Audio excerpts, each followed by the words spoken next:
so much. And I've got to start by saying thank you so much to Patricia and to Kate for asking me to speak about a subject which, in many ways, is something that I've been looking for opportunities to talk about for a long time. And when I think about work by all three of the artists that I want to present today, I suppose, if I'm honest, this is work that I've been kind of responding to, in my mind at least, even if I haven't been able to share that with others, since probably some point in the late 1980s.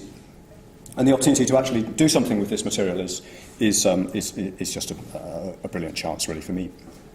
I want to explain, first of all, and my image hopefully does so, at least a little bit. I wanted just to explain my title, and I suppose prompted by the fact that clearly this is an exhibition to do with women's artistic practice. I looked for some ideas, for some kind of contextualizing points of reference in terms of Czech surrealism around the idea of representations of women. And one of the ways in which one might think of that is Vítězslav Nežval's book, Žena v množném čísle. I hope I pronounced that right, which means precisely woman in the plural. So Nežval is one of the founding members of Czech surrealism in 1934 and is its principal poet. And this idea of femininity, of womanhood as something which is multiple, which emerges, which changes, is, I suppose, one potential way of thinking about the contribution of Czech surrealism to these issues around surrealism and gender. I've got to say, and I suppose I might as well admit right from the start, that the three artists that I want to talk to you about, artists that probably many of you are not especially familiar with, but if I'm quite honest, I'm not especially interested in their status as women practitioners rather than men practitioners.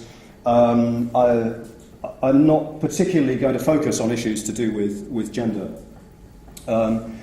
Albeit that these are all three personalities who faced issues, perhaps on a practical day-to-day level, to do with the fact that they were women rather than men.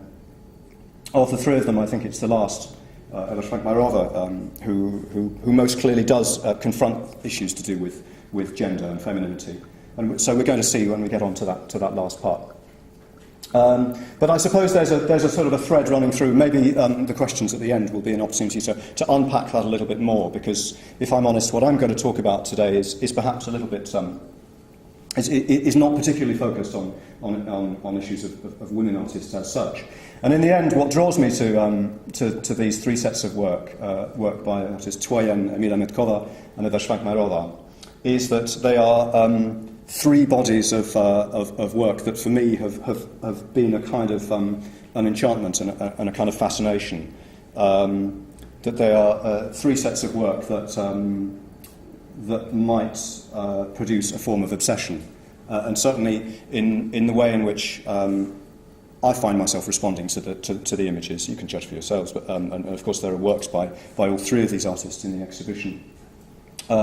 This idea of something powerfully enigmatic and at the same time that has a way of worming into the imagination in ways that can't always be expressed clearly at first sight. So I suppose I'm partly excusing myself for the way in which, with all three of these artists, I think one of the first things one would say is that to give a lecture about them is almost an impossible task, because to somehow to encapsulate everything there is to say about their work, far from being too big a task for one small lecture, is from the start to kind of try and sum up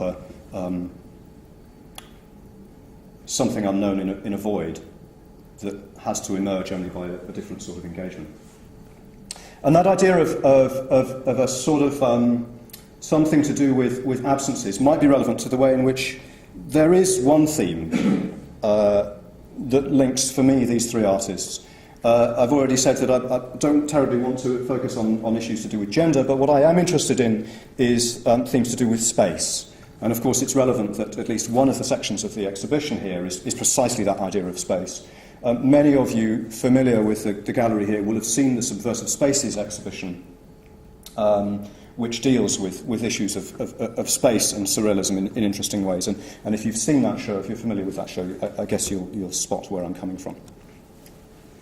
Well, some brief contextualization might be helpful when we're talking about Czech surrealism and something that's distinctive and special about the Czech manifestations of the international surrealist movement. I suppose we're at an interesting point here now, where finally academics, writers, curators can start looking at something that surrealists themselves have known all along, which is that surrealism doesn't just happen in Paris between 1924 and choose your date according to your art historian. It doesn't just happen within a small set of spaces and times. Surrealism happens in a number of different international manifestations. There are surrealist groups. There have always been surrealist groups from very early on in the history of the movement, right around the world. Many of them continuing far beyond what is usually thought of as the kind of historical lifespan of surrealism, so that one discovers immediately on looking further that the groups that are present in places like in Paris and elsewhere, but above all the group in Prague, is a group that has continued right through the history of the 20th century and that continues today. And there is a contemporary group, Czech surrealist group in Prague. It's Czech and Slovak surrealist group. And that group continues to make extremely interesting, not just to make interesting work, but to live a kind of collective adventure together in ways that suggests something far more powerful and in some senses far more troubling than the sort of traditional historical idea of what surrealism should be. It's meant to have been born and then died, and inconveniently it's still alive. So I'm suggesting that the Prague Surrealist Group is interesting, partly for its continuity. It's also interesting, I suppose, because of claims that there's something special about Prague as a place for surrealism. And if there are those of you who've been to Prague, and I know that there are people in the audience who know it well, I suspect that, like me, you'll be susceptible to this notion of a sort of magic Prague. A Prague of enchantment and mystery, a Prague of encounters that no amount of kind of changes due to the tourist industry can quite efface. And it's an idea of a magic Prague that certainly struck André Breton, the Parisian surrealist. He's usually seen as the leader of surrealism. That's another story. André Breton sees Prague as a kind of a natural home for surrealism, in a sense, a place of enchantment. And he, in an almost, in a kind of wistful, nostalgic way almost, in the 1950s, he wrote of that extraordinary power of Prague on him.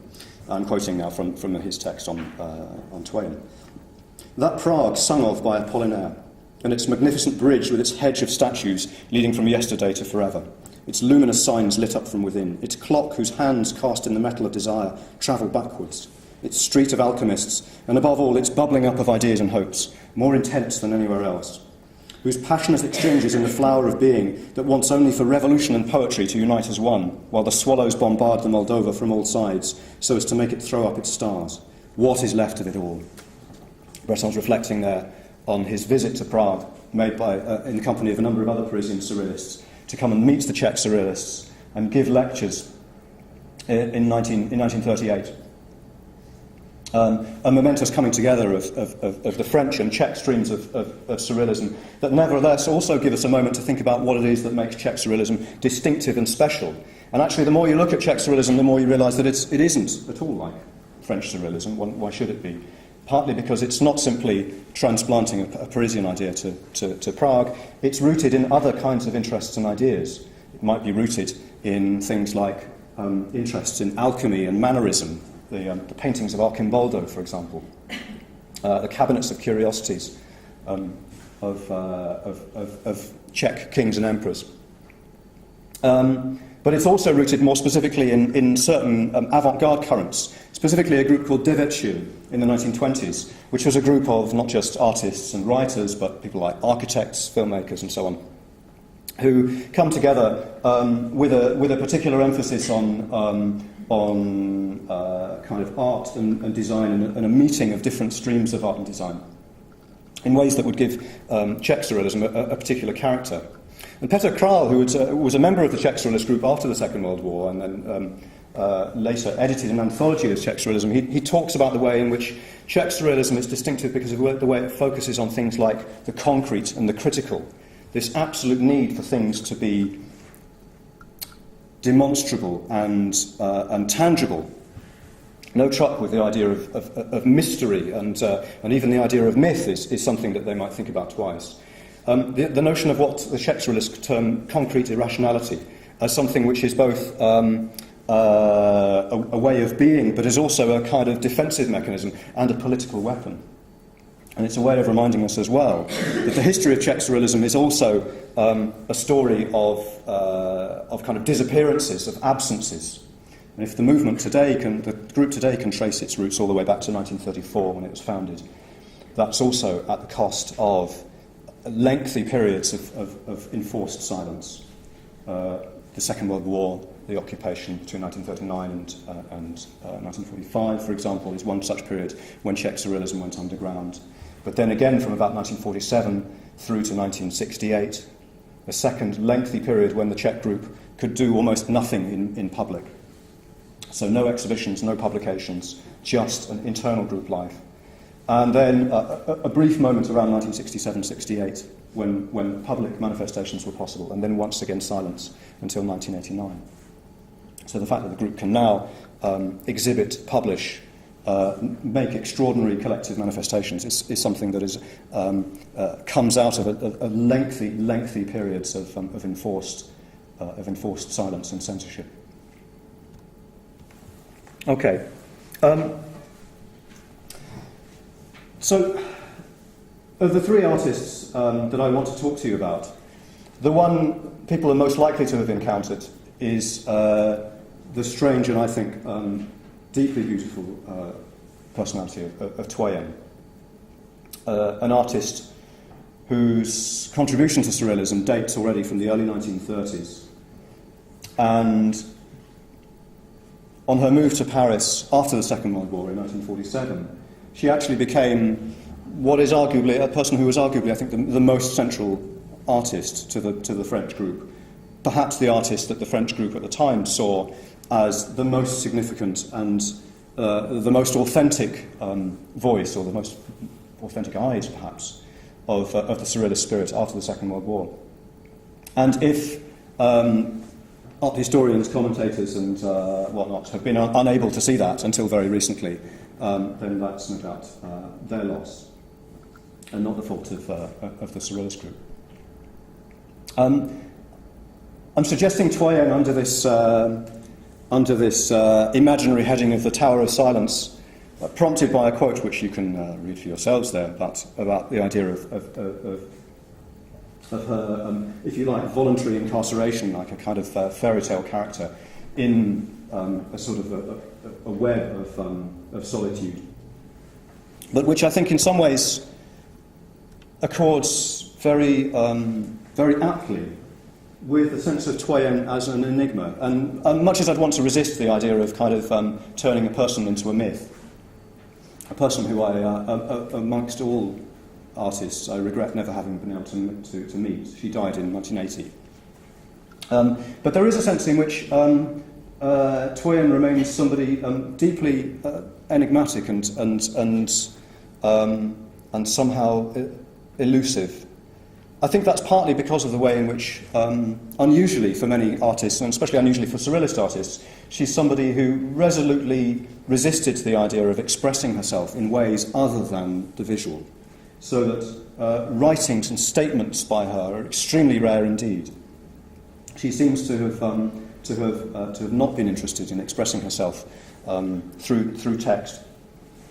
And so, what we know of her life, what we know of her name, an assumed name that she takes on from the first Divertial exhibition she takes part in, which I think is in 1924.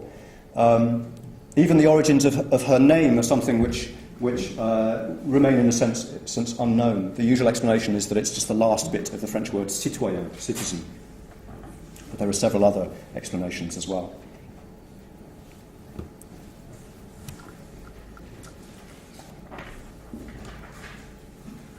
So this idea of a kind of silence and solitude,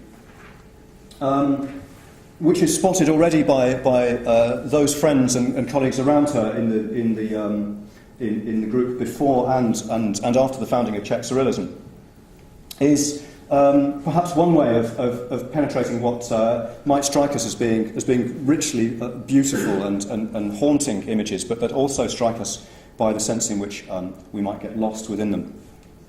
The kind of works that she was making in the 1920s, although they point already, in retrospect you can see them pointing towards Surrealism, this is usually seen within the context of the avant-garde Devečil movement in Prague in the 1920s, and the kind of these sort of mini movements that she propounded, and which she was one of the chief examples. The movements called Poetism and Artificialism. And poetism and artificialism are kind of specific formations that emphasise above all the relationship between poetry and the image, albeit that this is not about artists writing poetry. So images which are deliberately poetic, and it's interesting to think there for a moment of how poetry for Surrealism is a value that's not just to do with a particular form of writing, but poetry is a kind of ethical responsibility. It's a way of being that situates itself in a very particular relationship to the world. And in many ways, it's a little bit unsatisfying to be showing you work just by Toyen here, because it's hard to think of these works without also being aware of the fact that she's elaborating both of these movements, poetism and artificialism, with her companion at the time, Jindřich Štýrský.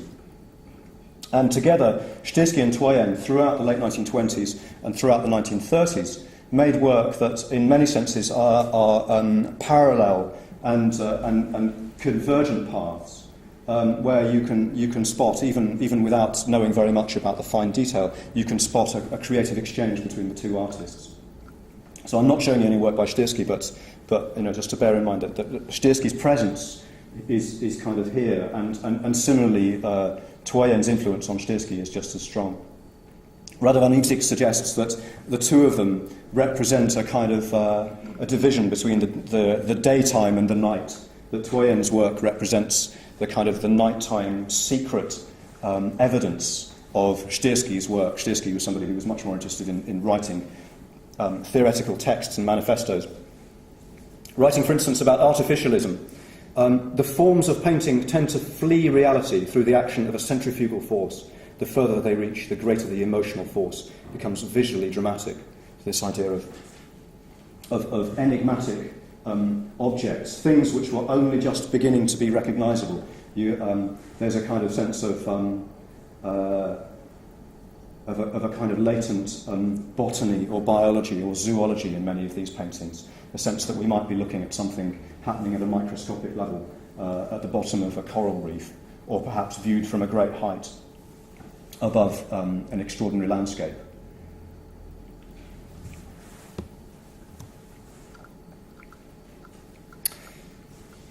You can see already, I think, in the works of the early 1930s, how Surrealism is increasingly something that Toyen and Štýrský are going to be tempted by and are moving towards. And indeed, the fact that they'd lived in Paris for a period of 3 years in the late 1920s meant that they must already have known, probably at first hand, about Surrealist writings and Surrealist art.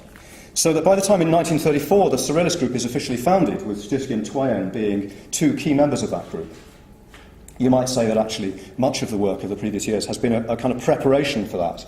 And there's no sense in which Toyen's painting is somehow a response to what had been happening in Paris, that suddenly kind of changes overnight, where she says, now I'm a Surrealist painter. This is something which has emerged from her existing practice and from her existing context. They were particularly interested. Shirsky talks about the idea of hunting down the surreality hidden in everyday objects. And there's this idea of a kind of an analogy, of a rhyming of objects, that each object might turn into something else. The reversibility of form and structure and meaning. And this seems to be located for Twain, above all, in forms that are part of the natural world. So that in the early 1930s, around about 1934, these works you can see here, she's interested in producing these, what she sometimes refers to as spectres, these kind of ghostly presences that look like, on the one hand, archaic remnants of some ancient natural forms that have been left behind, or perhaps a metamorphosis of human into animal form. Annie Lebrun, the French surrealist writer, one of the people who was closest to Twain in the later period of her life, writes of something she terms the brutal avidity of Twain. And there's something of that in Twain's fascination with a kind of cruelty of nature, a cruelty that's also a kind of haunting, upsetting confrontation with sort of enigma of nature. Natural objects and animals are kind of questions and challenges. So there's a kind of sense of the terrifying reality of objects. It's a terrifying reality that can also be extraordinarily beautiful. And so, for instance, this painting haunts me in a way that I can't quite talk about, actually. I don't know why. But this image of a kind of spectral presence discovered within the natural world that also points to a search for identity that's also a discovery of an absence, is something that in many ways one can't perhaps articulate, but that's also a moment of extraordinarily beautiful revelation, and one which, once seen, doesn't ever go away. One of the ways in which one might think about this idea is in the context of Twain's interest in not just the body but in sexuality. And one can particularly trace during this period of the 1930s Twain's interest in sexuality. I'm not showing you any of the more explicit images, but Annie Lebrun talks about Twain's kind of visionary eroticism, she calls it, and a kind of endless pornographic curiosity as the way in which Twain actually is extraordinarily voraciously interested in all kind of representations of sexuality. In her 70s, she's still going to X-rated movies in Paris, for instance. Annie Lebrun sees this as a kind of a resistance against counterfeit love, and that it's a sort of eroticism of the imagination that's also about a liberation of the body, of gestures and feelings. And the idea of the representation of a selfhood which is also about absence, or about a kind of a moving around presence, to always find that the heart you seek just eludes you, is something that we find again and again in Twain's images. Twain is a painter who appears never to show her own face in her paintings. It's interesting, of course, how many women surrealist artists sooner or later are very interested in their own self-image, in self-portraits. It's been argued that something like La Dormeuse, which means the sleeper, but a female sleeper, might be the closest that Twain gets to a self-portrait. So there's something here about kind of vision and absence that Annie Lebrun certainly talks about in terms of this idea of the void. At the end of the vertigo of numbers, Annie Lebrun writes, there is the void, not that of loss, but of the cancellation by one of another, the crushing void of quantity, the horde of nothingness rushing back to the heart of life.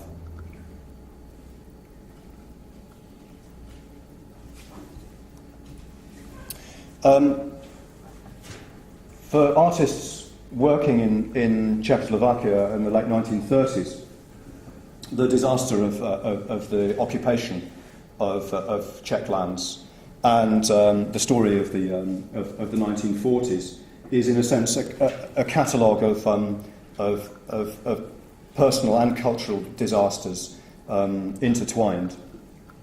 Twain, unsurprisingly, like the other surrealists, is forced during the occupation to make work in an entirely private way.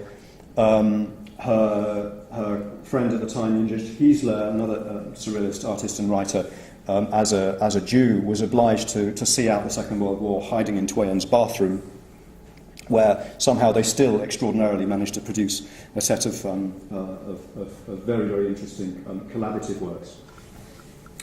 One of the things that Twain did during this enforced seclusion was to return to one of the sources of her work, which is drawing. And in fact, drawing had always been really important as part of her practice, partly because she'd been earning her living throughout the 1920s and 1930s by making very beautiful, sometimes very lovely book illustrations. So she's doing kind of commercial work, but still reflects the occupations in her paintings. And a series of drawing cycles are the most kind of beautiful and haunting of the works during the war. Tier, which means kind of shooting gallery, is one of these series. And the still bleaker set, Hide Yourself War. Both of these are drawing cycles that transmute the absurdity and the menace of these objects that we've seen in earlier paintings into something which is where the threat and the disaster of conflict and its aftermath are all the more present. And in this period, she's also doing, as I say, a number of very interesting collaborations. I'm just showing you kind of very quickly the way in which Twain and Hiesler are able to make work, even in this extraordinary situation where they're both obliged. So Hiesler has to live in her bathroom, and they're still able to do things. Interferences, exchanges between poetry and image, such as these wonderful images here, where it's impossible to say which is illustration and which is text. In a sense, they both are. Lines of text are printed out, and then on top of that text, Twain and Hiesler then placed objects, materials, rephotographing the whole thing. So this isn't kind of typography. It's not a design where the words have been put on top of the image. The image has been formed around the text, and then the whole thing photographed again. Twain continues to be central to the, as I say, to the story of surrealism, but it's within the context of French surrealism that her mature work is played out. She moved to Paris in 1947. Sztyrski had died in 1942. Hiesler came with her, but tragically also died in the very early 1950s. And Twain's work takes on an increasingly kind of hermetic, alchemical turn, where frequently the idea of the body as this kind of spectral, fascinating but elusive appearance is played out through things like items of clothing, tiny eroticized images and objects, often works that seem to be either in danger of vanishing before your eyes, or that perhaps seem to appear in much the same way as those of you who still use old-fashioned darkrooms to print your own black and white images, and that idea of an image that surges up from the paper and the chemicals. There's something about Twain's paintings that do that same thing. Twain was seen as a kind of rock of probity and rigour. Somebody, Benjamin Perret says, never satisfied is that Twain. Somebody who was a kind of presence, a secret presence, at all group meetings and all exhibitions for the Paris group up until her death. Radovan Isaac says, Twain's gaze has never changed, ceaselessly scrutinising the abyss that never stops opening up between the real and its mental representations. And as far as he's concerned, he says that what she's doing are not pictures of things, they're pictures of thought itself. How am I doing? Not very well, goodness. We'll get started later. Okay. The second person I want to talk to you about is somebody else whose presence in the exhibition here comes across in interesting ways, and it's the photographer Emila Medkova, who is a figure that I suspect for most people in the audience is going to be something of a discovery. And Medkova is a central member of the surrealist groups that happen largely underground in Prague between the 1940s and the 1970s. But this is precisely a period when, as I've said, the Czech almost into the entire period, the Czech group is underground. It's invisible to the outside world. And Medkova is somebody who not only was given very, very few opportunities to publish and to exhibit, but in a strange sense, one of the things that this developed in her was something of an indifference to these possibilities. She's somebody who, even late in life, once it became possible again for her to make public manifestations, the idea of showing her work to a larger public was something that didn't seem to motivate her enormously. Medkova was born in 1928, so she's of a significantly younger generation than someone like Twain.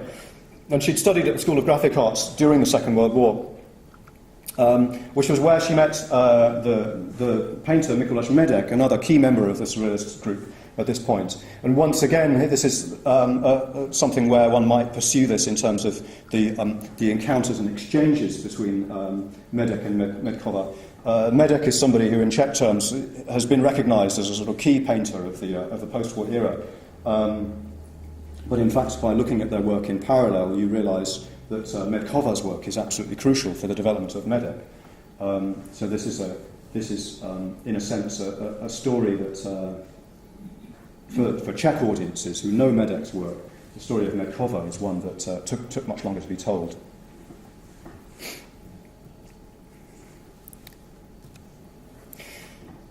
So together, the Medeks joined the reformulated Czech Surrealist group around the theorist and author Karel Tiger around 1949, and she remained, except for a break in the 1960s, she remained a central part of the Czech group. But something specific, of course, had happened to the Czech group during this period. On the one hand, it had been clearly driven underground, as I've suggested. It was quite impossible for them under the Stalinist regime to make public manifestations. But at the same time, the effect of that was to force the Czech group to take an explicitly critical and I suppose politicised relationship, not only to the work that they were making, but to the very idea of surrealism. Czech surrealism in this period tends to reject the sorts of things that happen in Paris, which are an interest in things like alchemy, magic, and myth. For the Czech group, and for the kind of the situation that you find in Czechoslovakia in the 1940s, a period of that even now comes across as being incredibly kind of grim and closed to all kinds of cultural possibilities. Czech surrealism takes on this vicious, sarcastic, critical tone as the only way of resisting and in a sense, commenting on the political and social realities that they found themselves in. So what's happening in Czech surrealism is a kind of rethinking of surrealism, a critical rethinking of surrealism. In fact, one might say that the very earliest photographs taken by Medkova, dating from the late 1940s, perhaps don't reflect this tone straight away. In fact, it's in putting together diverse objects with a certain amount of kind of humour, a black humour. Works like these two might be placed very squarely within the kinds of things that have been happening in French photography, French surrealist photography of the 1930s.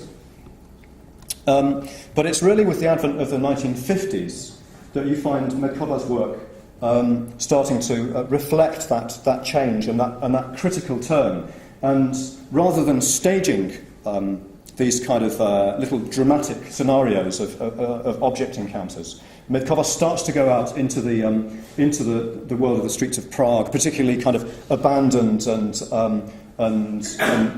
in a sense forgotten working class districts of Prague, and simply documenting what she finds there, and discovering these kind of wry, sarcastic, but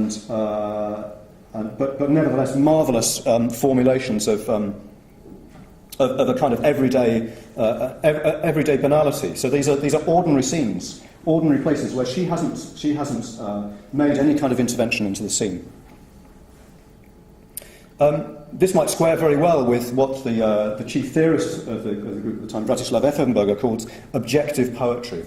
This idea that actually, you don't invent, you don't wake up in the morning and recount your dreams. You go out into the real world, and those dreams, those nightmares, the political nightmares, are already all laid out there for you in the streets. And it's in the fabric of the streets and buildings themselves that you find this sense of a space that's haunted by both the political reality of Czechoslovakia after the war, but at the same time a kind of a poetic resistance to them.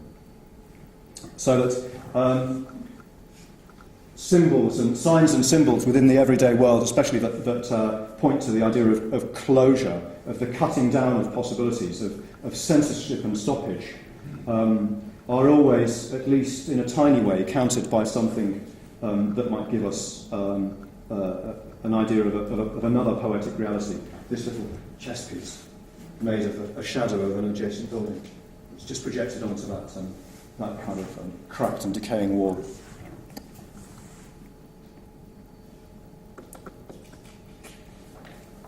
So there's no utopia in these images. There's no fabulous myth. There's the absolutely tangible, and often bitter reality of exactly what you find in the streets. And it's above all, it's as if the surfaces of the buildings themselves would bear the imprint of the events that happen around you. And Medkova is interested in the way in which things like signs or openings point to the idea of a social reality that is hell bent on taking every sign and every possibility and perverting it. This idea of the restaurant that insists on its kind of presence and the possibility of going there to enjoy yourself, which has been so viciously closed off to the point of actually reinstating all of the lines of the bricks as if it was never there. The sign just remains up there. The suggestion is that somehow every single sign, every single representation that you see in the world around you in this socialist context has been twisted so as to mean the very opposite of what it apparently means. The idea of language being a kind of repressive system, one that might have a particular kind of bite under the Stalinist regime of Eastern Europe, is something that the Czech Surrealist group develops right through the course of the 1950s and the 1960s. And by the late 1960s, in the platform of Prague, a collective text written by the Czech and the French groups together point to this idea. They write, "The repressive system monopolizes language and restores it to mankind only when reduced to a utilitarian function. People are thus deprived of the real powers of their own thought." So this focus on the idea of signs and the way in which signs might mean the opposite of what we expect, and that at the same time a kind of resistance to these signs might be imprinted in the very fabric of buildings. So this arrow here bearing the kind of graffiti that points in the opposite direction bears traces of something which might be human, but it might even be the building itself tracing its own revenge. One thing that is significant about Medkova, and I think is true of a lot of Czech artists, is the idea of working in cycles. In other words, not just a single image, but lots and lots of images all brought together under a single heading. So you have cycles to do with signs, cycles to do with closure in Medkova's work. And there's a sense in which, although these are not they're not limited, they're open-ended series, so one can always take another photograph to add to the series. But they build into something which is a developing discussion about a particular theme. And it points to the way in which I think it's maybe most useful to think of Medkova's work, and it's true of quite a lot of other Czech surrealist photographers, that stunning as some of these images are individually, they're intended to be seen as a group of things, as part of a line of thought that never stops. And gradually, over the course of the 1950s and early 1960s, Medkova gradually becomes interested in just the pure surfaces of buildings and walls, to the point where she can start looking at nothing but the texture of a wall and finding within it evidence of a kind of something like a spontaneous automatic process. A reminder that actually André Breton, from very early on, from the 1920s, had already suggested that Surrealist photography had something in common with the idea of automatism, this practice of short-circuiting conscious thought in order to somehow discover and perform a kind of archaeology of the unconscious. Automatic techniques that involved for the early Surrealists things like writing a text without any idea of what you're going to write, or doing a drawing without any preconceived object. Medkova discovers these automatic drawings already present in the surfaces of walls. And many of these works, I think, especially point to the sense of their kind of open-endedness. I've already suggested that they're not really intended to be seen in isolation, and the sense that they're still happening in front of you.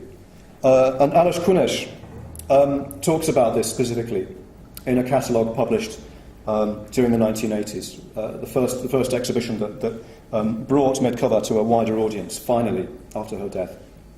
He wrote, "It's not possible to place Emila Medkova's work among the classics. For spectators, her pictures continue to be an appeal for their participation in the act of creation. In this sense, such work always looks as if it was partly unfinished, waiting for us, seemingly stripped of guarantee."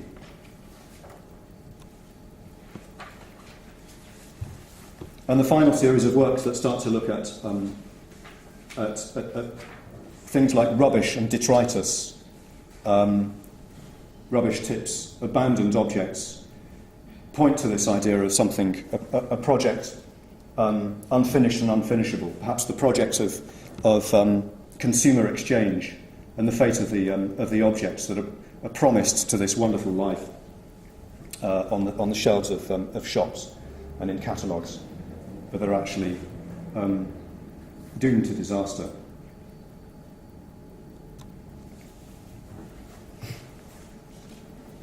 Okay. Well,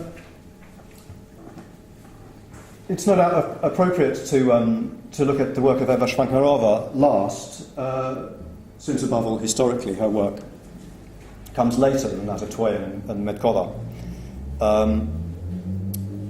Eva's work is powerfully present, I think, in the exhibition here, and it's a way for me of reminding me of a particular bitter sense of Eva's loss. It's only a few years since Švankmajerová died. She died at a relatively young age, and she's a person whose work, I think, still remains powerfully present in terms of the influence it has over the contemporary Czech group. Many of you will know the work of her husband, Jan Švankmajer, the animated films and the live-action films that he's made. Švankmajer is, of course, one of the major figures of the contemporary Czech group. And once again, it's interesting, once again that sense of partnership between the two is something that one might pursue. I'm not going to talk about it especially now, but the sense of Švankmajer and Švankmajerová working together of a kind of creative dialogue, sometimes even of a hostile dialogue. I remember them telling me about the way in which they would steal ideas from each other in ways that could make each other quite angry, is something that one could trace. And one of the places, I'm not going to talk about it, one of the places where one might look to find Švankmajerová's work is in Švankmajer's films. She completed many of the sets of the masks, costumes, and kind of is the kind of art director of many of the films. I'm interested, and the presentation that I've got here of Švankmajerová's work is particularly to do with this idea of internal space. And I already suggested that out of the three artists, the one who is most centrally concerned with issues of gender is probably Švankmajerová. And it's this idea of, I'm starting from this quote by Vratislav Effenberger about the idea that it's something from within, but that within might be something to do with the person with identity. But it's also it's an interiority that's mapped onto certain kinds of spaces, especially space of the domestic interior of the home. Švankmajerová's very captivating, I think, early paintings are distinctive above all for the way in which she integrates and synthesises all kinds of folk art tendencies relating back to kind of Central and Eastern European folk art traditions, but does so in ways that bring out qualities of poetry and enigma, above all in this, the works which I think perhaps in the end I like most of all, which are these rebus pictures, where they take the form of kind of games of the kind which I certainly remember from my childhood and no doubt were part of Czech children's games as well. The idea of guessing games, the idea of find the object within the image. And these rebuses would be based on all kinds of sayings, some of them politically loaded, quotations from speeches, for instance, speeches by Stalin, others everyday sayings, others yet again presumably things that she caught in conversations overheard in public. And these are kind of playful and erotic and sometimes sinister reworkings of these into different kind of narratives and fairy tales, as if there is no off-the-cuff remark that can't be turned into a kind of a daily myth. And the deliberate kind of folk art naivety is used here to tremendous effect in the way in which there's something immediately direct and yet at the same time upsetting and disturbing about these images. And as you can see, the idea of the body, and especially the female body, is a recurring theme.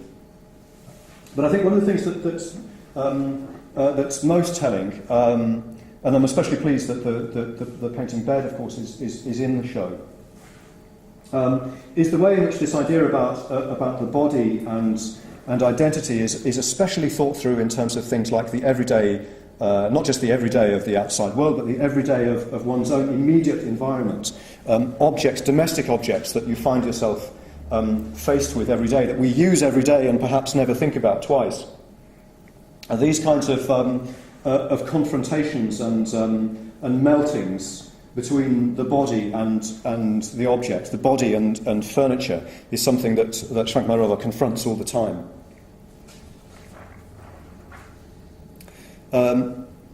Writing a few years ago, the Parisian surrealists, Marie-Dominique Massoni and Bertrand Schmitt, talked about this idea of the house, the home, the interior, and they defined the verb to inhabit.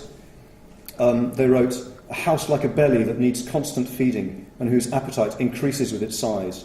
A project never to be finished." This idea of the domestic interior of one's home as somewhere that's sort of nurturing, but at the same time that might turn hostile at any moment. That objects that we think are familiar might suddenly turn into the scene of some sort of domestic disaster. And Jan Švankmajer himself talked about this idea of a kind of a sense of foreboding about the everyday environment.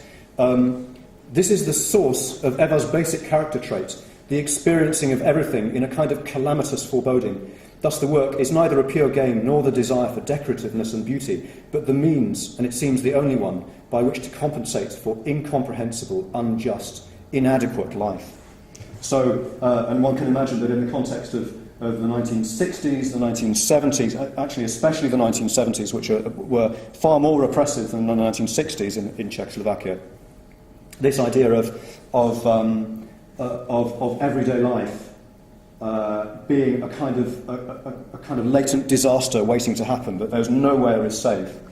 One thinks, for instance, of the figure of house arrest, the notion of being under house arrest, and certainly the Švankmajers would have been amongst those under suspicion for their activities as surrealists in the regime, especially of the 1970s. I seem to remember that certainly Švankmajer had spent nights in police cells. So this notion that even within your own home, and incidentally, the Surrealist Gallery in Prague, which one can still visit, and see examples of Švankmajerova's work. That gallery is in the downstairs bit of the Švankmajer home. So this is a domestic environment that one can kind of almost visit. These senses of on the one hand, kind of politicised readings, but on the other, also a sort of mental morphology of objects, is one that gets traced with particular focus on kind of domestic objects, the sort of things which one would use every day. And perhaps it's tempting to think objects that have associations with femininity.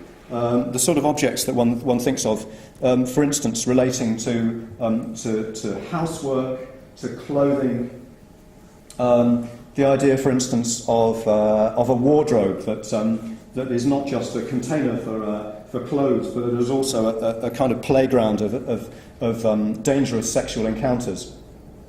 And I've kind of kept this juxtaposition here of this is a Polish painted chest, not a Czech one, but just as a reminder that actually, if there is still elements of a kind of folk art, painted furniture and things, this is nevertheless a folk art which is a million miles away from the kind of traditional folk art which is promoted under the socialist regimes of Central and Eastern Europe.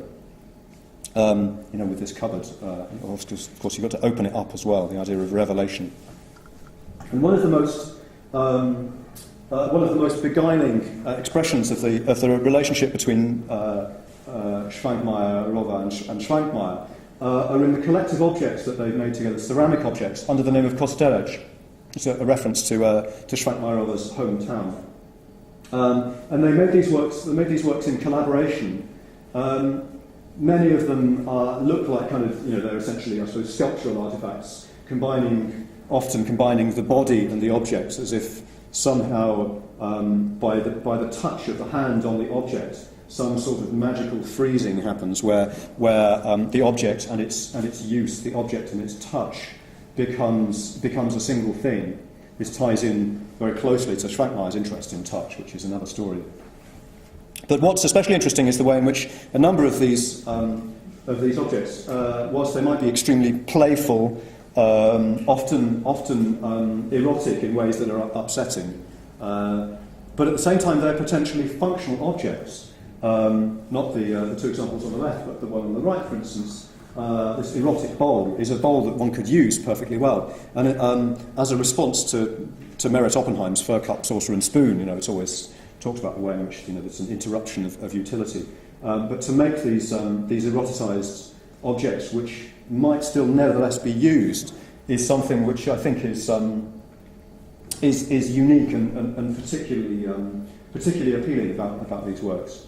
The kind of fornication that's happening here makes me fear for what might go on every time I open a cupboard in my own kitchen now.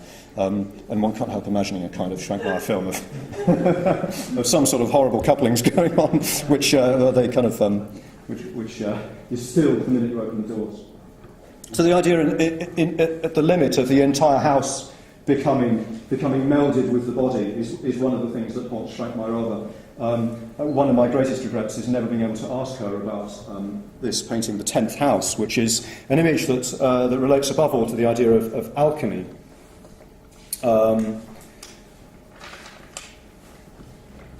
Where are we? The 10th house is to do with alchemy and astrology. It relates to social and spiritual elevation. It relates to father figures and it relates to power. But some of you might immediately spot a relationship between this painting and the Woman House drawings and paintings of Louise Bourgeois. startlingly similar, made much earlier than Švankmajerova's, but I'm confident that Švankmajerova never saw the Louise Bourgeois works. So this kind of morphology of body and house, the house as somewhere which, far from being safe, is constantly threatened, is something which kind of might be made to link with other sets of practices. And the idea of the work that goes on within the house, specifically the kind of women's work within the house, is something that Švankmajerova was constantly aware of. She's interested in this idea of a kind of housework, and she writes in 1976, "The emancipation of woman is not possible in this civilization. It was no joke finding out that I was to spend my life in a lot of ordinary manual physical activity, which is called women's work, and that all human and intellectual strivings were to be suspect in my gender. They kept nothing from me. During the whole of my childhood, plump women tractor drivers with headscarves looked down at me frighteningly from posters. For 20 years, I met no one who would believe that when I grew up, I would paint pictures." And she was told by an art teacher, "What a shame you're a girl. You could have been a great painter." Clearly she proved that person wrong, but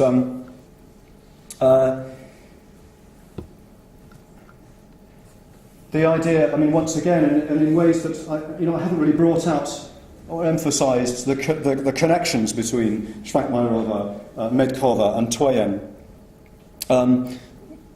To an extent, maybe these things are already obvious just in the images that I've shown, but this idea of a kind of openings and closures that speak of absences, of a space that is a kind of gamble of identity, might be seen as happening in Švankmajerova's work.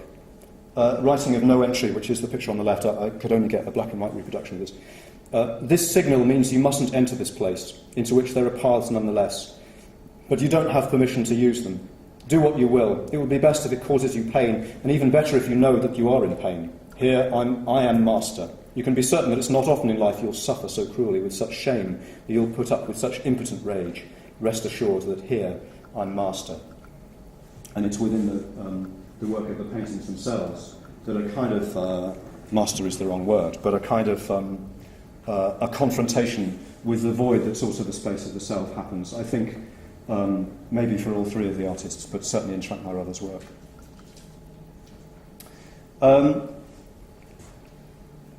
I tried, as I was putting this together, to think of some wonderful synthetic image and quote that would bring everything together. I failed. And I think, in a sense, to have done something like that would have quite betrayed the sense of open-endedness of this work. That for me is actually not historical at all. It's completely current. It's current partly in the way in which, having seen Medkova's work, I now go to Prague and can't stop seeing Medkovas everywhere I look.